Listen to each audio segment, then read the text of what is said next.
Dr. Mukul sangma MLA na songsak bat unoi lam kalyang persya ha ka ying dorbar thawan ka jela Meghalaya ulaong. Bau perkhat ba jing Jubab menteri rang ba ka jelau konrad ke sangma ya ka jing kali ka dei bej Hooid Watla kamlong bej bej bat bentaru bau menteri rang ba Triem ban Pynshad Henry ha ka jing songthu ka dei bej Hooid. Kini ka jing kranu Dr. Mukul sangma ka dei ha ka kenta kali jing kali ha ka sengi balai ka dorbar mang tingka jo ka ying dorbar thawan ha ka baula syem ya ka benta ban kali ben rap halor ka jing kali bala wan ra do ba sensyar kupar roy ling do thaba UMLA na so yong ubakwa ban tip no menteri rang ba ya ki daw ba penlo ya ka sarkar jela ban terwa dak ILP basya Triem ban pentri kam ha ka jaka ka ILP bapura. Habas dang na kabenta ban keli benrap Dr. Mukul sangma bulaong bahabau pej ya ka Jubab menteri rang ba baka kam kadan hapadang ka jing eksamen bat ka sarkar jela kadang ya keren bat ka sanat kampo ying ka sarkar India ulaong bahatu ka sarkar jela ka tibne em baka restricted area permit kadan kam na kabenta ki nongwei ki bamut ban rung sya ki jela ki bala syem ji ithu kat kum ka foreigners protected area order kat khandai spa san phupra. Ukonrad ula yang ban Jubab baka sarkar ketip bat Immigration and Foreigners Act bathamai ka 106 arja arpusan ba ula ong ba unoi lam kalyang persya ula long menteri rang ba ula dei ban pej hakapor jong u. Nakane Dr. Mukul sangma ula keli ban pan Jubab ka basyay ya ka sarkar MDA kadang Bud-Dien ya ka ILP bapura bat haba Jubab ukonrad ula ong ula dep ban Jubab. Hamar hangtay Dr. Mukul sangma ula kini kitien bat ong pokwa bantep ka sarkar ka Khlem Bud-Dien Shuh ya ka ILP kat kum ka Bengal Eastern Frontier Regulation kat praspa anyo pulai ya ka bau konrad ula ong ba udang Jubab bat day ban penthut. Ukonrad kamhadien ula ong ba ka sarkar jela kadang Bud-Dien rengkat ya ki wei ki an ban yada Khlem de kran la ka dei ka MRSSA ka ILP lane ka Immigration and Foreigners Act arhajar pusan ban perking ya ki bender. Nang ni kalami sa kajinya tay halor ka Meghalaya Residents Safety and Security Act arjar khandrio hakabaw konrad ulo kenno baka entry but exit point kamdan haka act Henry haki rules but kumta ka Khlem hakamat ka an. Mr. Speaker, sir,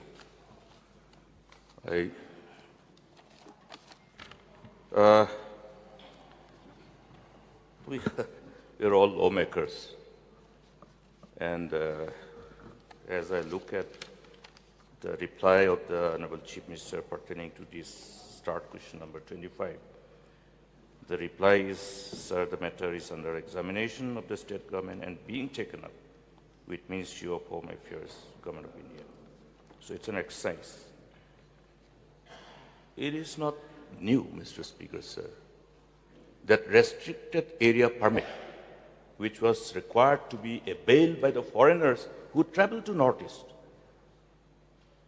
Therefore, I would like to, in the first instance, ask the Honorable Chief Minister, through you, Mr. Speaker, sir, whether the government is aware that the restricted area permit was required for foreigners to travel to these identified states in as far as Northeast is concerned under the Foreigners Protected Areas Order 1958. Is the government aware of it? So we are aware about it. And but this particular new act has come in 2025. They have amended the act and brought it in, and that is when we sat down and we examined this. So as correctly mentioned that earlier this act was there, and Honorable LO was also a Chief Minister. He could have definitely examined it at that time also. So we came across this, we saw this, and we realized that there is a possibility. And when we examined this further with Law Department, we realized that that mechanism could actually be created. And that's why we are pursuing this, sir. Sir, it's a responsibility of the government, the elected government, to pursue and to be able to find a way. Whether we succeed or not is something we can't say right now. But we are taking that initiative. Previous governments could have also done it under the Foreigners Act as mentioned. But for whatever reason, it was not done that time. But now we are pursuing it. We are trying to see if we can also be declared as a restricted or, protected/restricted areas, district-wise. And hopefully we'll be able to create this mechanism which we all have been wanting for a long time. So that's really the purpose. But we are aware that this law was there before. But the new amended law and the Immigration and Foreigners Act 2025 was passed in September or August in the budget, in the autumn session, monsoon session of the Parliament, sir. Mr. Speaker, sir. Now these restricted area permit which was issued by MHA for all the foreigners traveling to Northeast. In fact, there was a time when the states from the Northeast wanted this restricted area permit, which is required to be availed by all the foreigners traveling to Northeast in order to promote high-end tourism footfall. Because when we are talking about, look at the application of this law. This application of law is designed to ensure that any foreigner coming, whether an European or Western, whoever, will require this restricted area permit. That has restricted the tendency of the travelers to look at Northeast because there's an advisory issued by the ministry, the embassies concerned. So it is just contrary to what exactly is required to be done. But having said this, I would like to get a very categorical reply from the Honorable Chief Minister. In view of this reply, whether then the government, the state government has given up its endeavor and effort to pursue with Government of India in as far as application of ILP in the state of Meghalaya is concerned. Sir, I've already answered that question. I have been very clear that our objective is to find a mechanism. No, my question is Sir, let me whether it reply. has given up pursuing with the Government of India in as far as ILP. Sir, let Honorable LO realize that I'm replying. Please ask him to let me reply. He should not interfere. Sit down, please. Please don't interfere. Please I did not reply. interfere. I did not Yes or interfere. Sir, this is incorrect. When I'm replying, the LO should not interfere. Please sit down. Please sit down. Mr. Speaker, sir, the reply should be yes or Sir, no. I am replying. Please. Please sit down. If the Honorable LO wants a reply, I will reply. Please sit down, please. Sir, I will give the detailed reply because it's a sensitive topic. If he does not, you have the passion. I keep repeating, sir, they have passion too, to bring out the subjects, but they don't have the patience to listen to the reply. What kind of a attitude is that, sir? I respect the passion you have, but have the patience to listen. I'm done. Okay. Mr. Speaker, sir, the question is very clear. Whether, in view of this reply, whether the state government has given up pursuing with Government of India in as far as demand for application of ILP in the state of Meghalaya is concerned, yes or no? Sir, I will give the reply as per what I think is correct. Just because he says that it should be yes or no, it doesn't work like that. I will reply so that the House is satisfied. Sir, I have replied earlier also, and I'm repeating again, sir, that we are looking at a mechanism. We need to understand it is not about ILP, it is not about MRSSA, it is not about the Foreigners Act. It is about creating a mechanism to be able to restrict the entry of foreigners and to be able to find a way where illegal immigration is curbed. That is the purpose. We have to realize that. Now, government has pursued the ILP. We have met Home Minister multiple times. The government continues to pursue it. And we are seeing the aspect, every time we go, we get reply that examination is going on, it's being examined. So when we'll get this reply, we say, well, is there another way to do it? Because objective is, as I said, is to create a mechanism. So if the Foreigners Act can give us this mechanism, then we will pursue this also. So yes, let me reply to the Honorable LO that we are pursuing all possible ways. We are committed to ensure that illegal immigration is curbed. Whether it's ILP, whether it's the Foreigners Act, we will pursue. The earlier governments could have done it, but they did not. Why? Why did they not look at this aspect? Okay, that's enough. It is our government that has done it. Mr. Speaker, sir, I think the reply to my question is actually yes, indirectly. Though the question, he has dribbled it very well, but the understanding is that yes. So, in view of the seriousness of this issue, I would like to remind the House and seek a clarification on this. Whether all other laws which has been enacted by this House, including MRSSA 2016, have we not done the job to an extent possible? Further, reinforce it with other measures. Therefore, it is wrong to say that other government didn't do anything. As though only this government is looking at this measures which can be considered as appropriate. Mr. Speaker, sir, therefore, my point is, restricted area permit, how does it actually help? This has been studied by us earlier also. The limitation of this, it only will restrict the foreigners who look at Meghalaya as a destination. Therefore, whether the government will examine from this perspective as well, keeping in mind that the Meghalaya has so far been able to promote state as one of the most favored destinations, and we would like to see that high-end tourist footfall increases. So there are multiple points that LO has mentioned, so I will have to reply. Number one, sir, the MRSSA. When this law was enacted in 2016, rules were made consequently. When these rules were made, in the rules they put provision of a check point for entry and exit.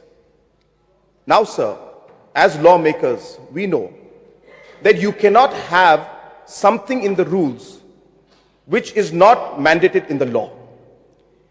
And the Honorable LO will know, as then the Chief Minister, that the entry-exit points were not mandated as per the MRSSA Act. But it was put in the rules of the MRSSA implementation. And hence it did not stand the test of judiciary. So therefore, we are in a position where entry-exit points have to be implemented, but there is no law to mandate it. So how do we move forward? So other mechanisms to ensure that registration is done, all of these things have been looked at. So right now, the bone of contention, the point that people are concerned, is that we want an entry-exit point. We want a point where people can be checked, if necessary.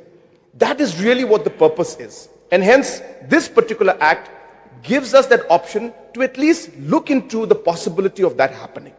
Now, so this question came very early in the sense that I've been repeating again and again that we are in the process. I'm not saying that we have come to the conclusion. But because statement was made and some papers caught it, some individuals started asking many questions. So I'm happy to clarify. But have I come to the conclusion or have we come to the conclusion? Not yet. There's a lot of homework to be done. So we actually are, too early to reply to this kind of question. So I could have simply said that, this is, it's too early to reply, but I felt that this is an opportunity to explain. So therefore, in the MRSSA, that's what the issue was. Sir, when I refer to the fact that other governments did not pursue, I meant the Foreigners Act. So I'm not talking about other acts. Every government tried in every other way, but why didn't they pursue this particular option? We are pursuing it now because Honorable LO started with that question, that why this act was already there before, what's so new? It's new in the sense that it's new, it's amended, it's coming. We are pursuing it. They could have pursued it also at that point is what I was saying. So number two, I think the Honorable LO had mentioned about how this mechanism is going to affect tourism. So I think the reply has been in a way answered by our Honorable MLA, Mr. Paul Lingdo, when he said that today technology exists. And technology is a big facilitator of ensuring that we have mechanisms that will help us, whether it's digital facial recognition cameras and softwares, whether it's QR code systems, whether it's online registration, all of these mechanisms are there. So to answer in short, sir, we are still processing these things. I have repeated this in the beginning, that we are aware of these issues. We are aware that there are many genuine foreigners, people who come in. If we do go into this, what would be the impact of that on tourism? We have to examine. We are examining that. Why I'm replying to this right now is because the Honorable Member asked, what is all of this about? So I'm clarifying that part. So I have again repeated, sir, when we do our homework, when we finish, after discussing with MHA, when we're ready with this technology, we will explore the option of talking to everybody. We will discuss with civil society, we'll discuss with tour operators, we'll discuss with the political parties. We are not yet ready. But since the question was asked, I am forced to give this reply, sir. But are we ready with everything? Not yet, sir. We are examining, we are going to work on it, we'll do our homework, and only then will we start our consultation with stakeholders. Right. Mr. Speaker, sir, Last question. in course of his reply, is referred to that so-called entry-exit points, which were somehow part of the implementation process of the mandate of MRSSA 2016. This issue also was raised in this August House, wherein the Honorable Deputy Chief Minister replied to this. What is the contention and observation of the Honorable High Court pertaining to the Facilitation Center? In fact, that particular observation and direction of the Honorable High Court has been placed on the table of this August House, which is clear indication that the court's contention was that in absence of proper guidelines framed in order to implement this, or rather operationalize this facilitation center, it should be stopped. That is what is the operational part of the order of the court. What is the question, please? So therefore, he has misled the House, saying that this has been completely, MRSSA has completely failed to withstand the scrutiny of judiciary. No, it has not. Sir, I never said that the whole act. Let him. So he's interfered before when I was speaking, sir. So I will replicate that now. I did not say that. He's putting words into my mouth. I have said specifically that the entry-exit gates, that aspect was not in the act, but it was there in the rules. So therefore, anything in the rules should be backed by an act. The provision should be there in the act. It was not there. And hence it becomes difficult for us to implement an entry-exit point in the rules without the provisions being there in the act. That is the whole point, sir. Mr. Speaker, sir. What is the question, please? Therefore, may discussion I long. get a categorical assurance that particular order pertaining to this MRSSA by the Honorable High Court, as the case was disposed of, be placed on the table of the House once again. So we will place that. We will place the specific part, provisions of the rules that were made by the government then, and also the act to show that there is no provision in the act to have any entry-exit points. So we'll put the whole set together and we'll put it on the table of the House. Habatin, pej bahagi kishab, kashab plus F. Ka plus F? Hakabam bangibam dunaki eki bataya kamet. Namar kata habathiru atau kau kamlu ka umpnyang kadut pej ya kashab plus F haka jingsom. Yaki nutrient kumki vitamin bat ka ayan la aikan diat bada ka bathau bha kam kata ika dur jingki marbam ka jing mat lani ka rukom shed yaki balehi panai kita kadon ka we ka jing mentoy ba kongsan ka kot ka kia ka nutrition ba khambha ka jing im ba khambha pendon kam daki marbam medon ka sharp plus F menta kasni Lawan Ra Shafi Lingba ko office jong Commissionerate of Food Safety Meghalaya.